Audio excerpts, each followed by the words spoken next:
Well, hi, everybody. Let's settle in as we listen to these little tambourines do their thing.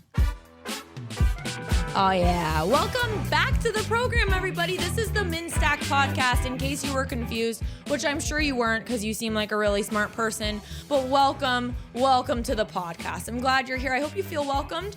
And we have a lot going on today. We're talking about being cool. And if there's one thing I know, it's how to be cool. I know nothing else. I really am talentless. The only thing I have going for me is that I'm like the coolest person alive. I'm just kidding. That's just a bunch of irony. I'm not. I was never cool. Although, to be completely frank with you all, I'm still not entirely sure what it means to be cool, but whatever, we're rolling with it. Also, I want everybody to be aware that I have a large pimple on my face today. It's a sick world we live in when I wasn't prepared at like 11 and 12 years old, first going through puberty, that you're going to have pimples the rest of your life. It's a pretty sick joke that nobody tells you that, you know? No one prepares you for that. You're going to be 28, Casey. You're going to be a full-grown adult and you're going to still have pimples. But whatever, keeps us humble, I guess. Okay, so today's situation is I recorded a video a couple months ago, actually, and I went to Huntington Beach and I asked people what the dumbest thing that they've ever done was in order to be cool. And then I followed up with the question of, is it cool in today's day and age to be a Christian? This is what we found. These are a couple highlights and also my commentary. So settle on in, folks. Let's explore this together. So my friend liked this boy one time and we were going fishing in the woods. He was dipping like tobacco and she's like, oh, I'm going to do that too. Like, I'm going to impress him. So I look over at her like probably 10 minutes later and I was like, why aren't you spitting? Because, you know, you're supposed to spit it. And she goes, what do you mean I ate it? And she pooped her pants in the woods. Oh, I'm just pooping. You know how I be. The guy was not impressed. Let me just explain something to you. If I ever defecate myself in the middle of the woods with nobody there, let alone a man that I'm trying to attract, I want someone to just take me out back. It's truly a nightmare. Not that I've ever defecated in my entire life because I'm a woman and gross, women don't do that. That's disgusting. But if that ever did happen to me in front of a guy that I thought was super duper cute, I don't know if you come back from that. She's probably still in her house, like hiding in a closet, this girl. But it served you right. I mean, dipping tobacco is so not ladylike. Do men think that, maybe that's a question for my brothers, would it be cool for men to see women dipping tobacco? I feel like that's very unladylike. I feel like if I was a guy, I wouldn't be attracted to that, but what do I know? Just a mere woman. I shaved my head. Shaved your head fully bald? Here, can I show you a picture? I would love that. Look. Oh, you really were bald. Would you want to see? Give him a follow on the gram. That's amazing. I posted it on TikTok and I got 15 million views. 15 million views on TikTok. That's the coolest thing I've ever heard. It is true. That is cool. At least he has something to show for the dumb thing that he did to be cool. And hair grows back. It grows back. So that's a win-win for that guy. Cool, dumb thing to do to be cool. Okay. I ate a worm one time. In 8th grade, we were like on our annual fishing trip that we do for the school. One of the girls had eaten a worm and she was like, look, it's like nothing. It's so cool. And everyone was like, oh my God, you're right. You are so cool. You eat worms? I eat them all the time. So then I ate a worm too because I was like, I'm also cool. I mean, who hasn't eaten a worm at one point in order to like impress a bunch of people? I've actually never eaten a worm. I don't think I ever would. Worms are a big fear of mine. I have a recurring dream that I have like 15-inch long parasites in my body, like not in my intestines, like in my skin, crawling around. I have nightmares that I have to pull them out. So I don't think I'd eat a worm, but I think in regards to being cool, especially when you're younger, I don't think people care as much about being cool and like, ooh, he's so edgy and mysterious. No, I think cool just means like you're getting attention. That's why, honestly, truly, for the longest time, I wanted to break a bone and have a cast. I wanted to get a hot pink cast and I wanted to come to school so that people could sign my cast and everyone would ask me about the story of how I broke my bone and people would see me and know that there's history there, right? Like this girl's been through something. And I, to this day, have still never broken a bone. I got a stress fracture in high school one time because I had gained too much weight and I was running cross country miles on cement and I literally like cracked my bones in my legs because I was too fat. Not fat, but like I mean, whatever. We've all been there. But to this day, I've still never broken a bone. I'm just built different, I guess. I don't even drink milk, so people out there breaking bones for no reason. I was a chill kid. Maybe everybody liked me. Everybody used to talk to me. I was a social person. Dumbest thing ever. You haven't ever done anything. You were born naturally cool. Let's just say it, yeah? Yeah. I loved that guy. That's all I had to say. I loved him. He was naturally cool. I can vouch. Probably say that I'm going to my grandma's funeral when I'm actually hanging out with my friends at the beach. You did that. So you were supposed to go to your grandma's funeral and then you went to hang out with friends? I just lied that was happening so I could go hang out with other friends. Oh, so you lied to them to go hang out with other people. Was there even a dead grandma? I'd like an answer to the question, Judge. Well, There was. Okay, so in case you couldn't really follow that whole story along, that one friend on the left in the black shirt had said he was going to his grandma's funeral. There was no funeral. There was a dead grandma, but no funeral. And he ditched his loyal 2 friends to go hang out with cooler people that he thought were better. This, in every coming of age movie, in every angsty teen message movie, this is always what happens. Did you guys ever see Sky High? Will's stronghold is with all the sidekicks who are his loyal companions. They love Will for Will, with or without his mega strength and flying superpowers. And then he leaves his companions, his loyal sidekicks, to go hang out with the heroes, the popular people. And he ends up kissing this girl who's a senior, and she ends up being the bad guy who turns both of his parents into babies. And then he has like these baby parents, and then and you end up finding out that it's just best to stick with your friends who you know like you for you. I don't see really how this connects to that story that kid just told me, but it's still a good message. It's still a good message to remember. Continue. I guess it's running a big rapid in kayak, which I swam and I almost drowned in like one of the big waves just because my buddy did it and I wanted to fit in. So yeah. This is why I love men. This is why I love men.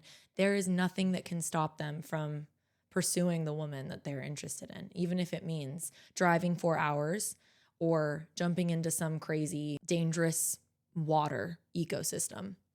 I love it. I just love it. I think it brings back the hunter in all men. You know what I mean? Is it considered cool to be a Christian? Like a hard set, steadfast Christian? Yes. Yes. 100%. Yes. Yeah. I would say no.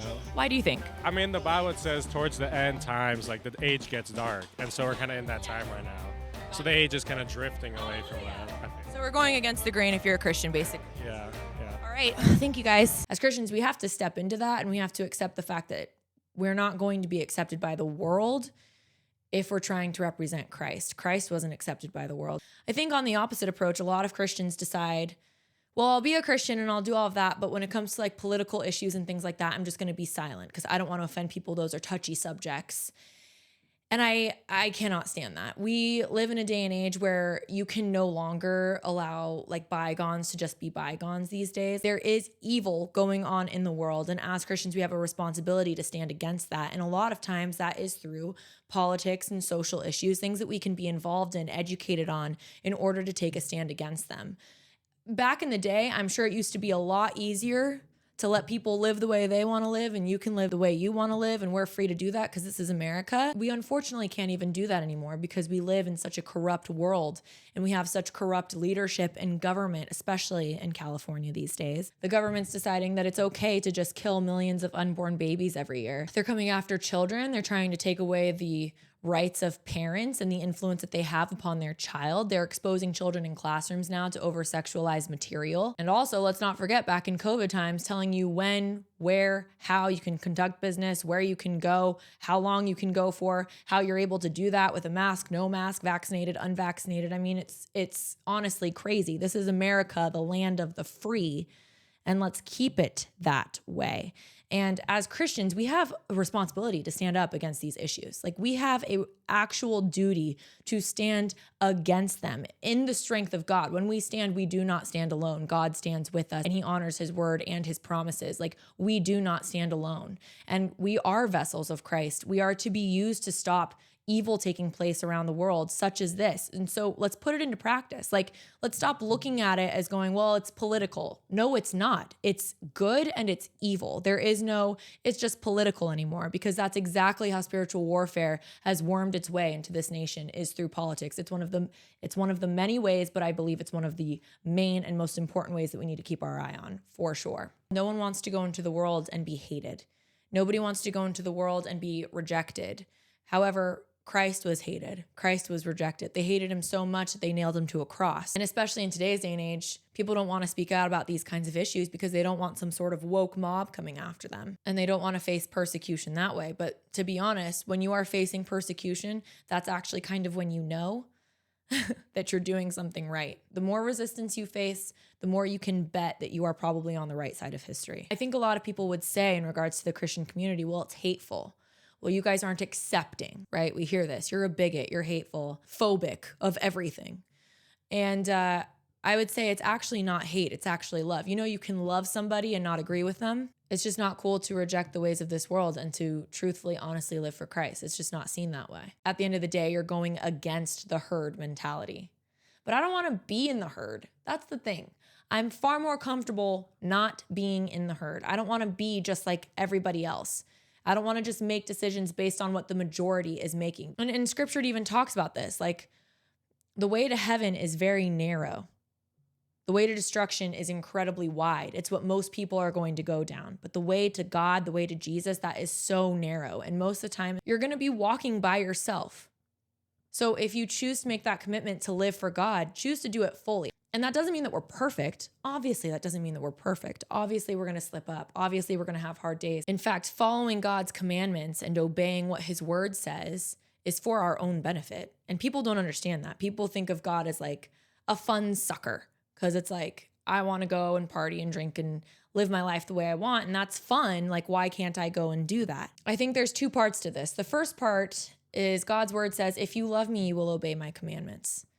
And that's true. I do love God. I love him immensely, and I love him because he first loved me. I want to honor him with my life, and I want to obey what he says. I don't think God says things without any purpose behind them. And if I know that he loves me, I know that things he tells me to do and the things he tells me not to do are for my benefit. There are natural and supernatural consequences to sin. We'll just use drinking or getting drunk as the sin that we're talking about here. The natural consequences for getting drunk are going to be, they have a lot of physical consequences. One of them being you're going to be hungover. You're probably going to be ill from being hungover. It could take a real physical toll on your body if you drink too much. It could take a physical toll on your brain. It can take a physical toll on your liver. It's also a terrible, terrible way to make sure that you age prematurely. Like, drinking is just bad if you want to be beautiful. Get drunk too many times and you can eventually become an alcoholic. And who wants to rely on alcohol in order to perform in society normally? When people are drunk, you tend to say things and do things that you normally wouldn't do. The amount of times I saw girls in college wake up with instant regret with either who they slept with or who they drunk texted, it can cause you to do physical harm to either yourself or other people. But I just don't know of anything good that has ever come from somebody being drunk. I think it's the biggest waste of time that a Christian could ever possibly do is getting drunk. God can't use you the way that he may want to during that time that you're drunk, and you also can't learn from God and grow in God during that time that you're drunk. And the time that you're being drunk, you're just putting any skill or any purpose or calling that God has on your life to waste, because he can't use you when you're drunk. And that's kind of like a big fear of mine. It's just wasting time on a substance. So in conclusion, that was kind of a heavy topic, and I apologize for that. If being a Christian makes me uncool, then I hope to be the most uncool loser known to man. If following Jesus and committing my life to God means that I'm super duper lame, then call me, I'm trying to think of like a really nerdy person. Call me Spock. Call me Spock. I am the Spock then. Don't be a poser. Like, it's just not worth it. You follow everybody and you stand for nothing. I'm bored. The encouragement is to go against the herd. Don't take on that herd mentality. If a bunch of sheep go walking off a cliff, don't go with them. Resist the ways of this world. The voices of this world are going to get louder and louder and louder. They're going to keep banging your door down. They're going to try. God is our strength, man. God is our strength. And with him, we can never fail. Speaking of cool and uncool things, here's the issue. Here's what I want to know. Is it uncool that me and my best friend dressed up as Pitbull? We could not have looked uglier. Now, we're not, when I'm telling you we're not cool girls, like we're not cool girls. We don't have like guys that want to date us, okay? We don't have like the roster that everyone talks about. We don't have thousands of followers on the Instagram, okay? We're just like these like girls that just like run around and like try to enjoy our life.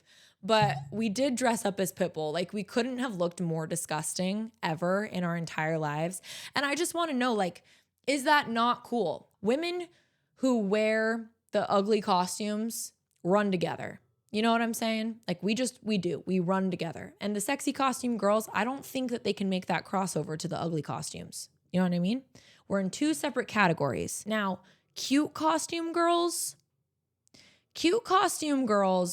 I have no issue with. There's a difference between the skanky and the cute costumes. Okay, so there's 3 categories now. Sorry, I'm making a new list. So it's the skanky costume girls, the cute costume girls, and then like the disgusting, ugly, funny costume girls. Those are the 3 options. I know for a fact I would probably take a bullet for any of the ugly costume girls just because I think we'd be friends. Our priorities are probably like more in line. Whereas the cute costume girls, I feel more of like a protective nature over them. Okay, last thing I'm gonna say, and this is just about engagements because I know a lot of people that are out there trying to get married right now. And there's a lot of people that I know are like going ring shopping and doing the whole thing. I don't want to go ring shopping. When the time comes for me to get married, and I met that guy and I'm like, dude, I can't imagine my life without you. Like, you're going to be my husband. Please be my husband, you know? For my ring, I'll just tell him I would like the skin of a pig, like a leather band, center stone, the tooth of my enemy, back, right, molar, top or bottom, I don't care. Whatever one has less cavities. Literally have 0 prospects right now. Haven't had a crush in like 7 years. Anyways, that's all I had to say.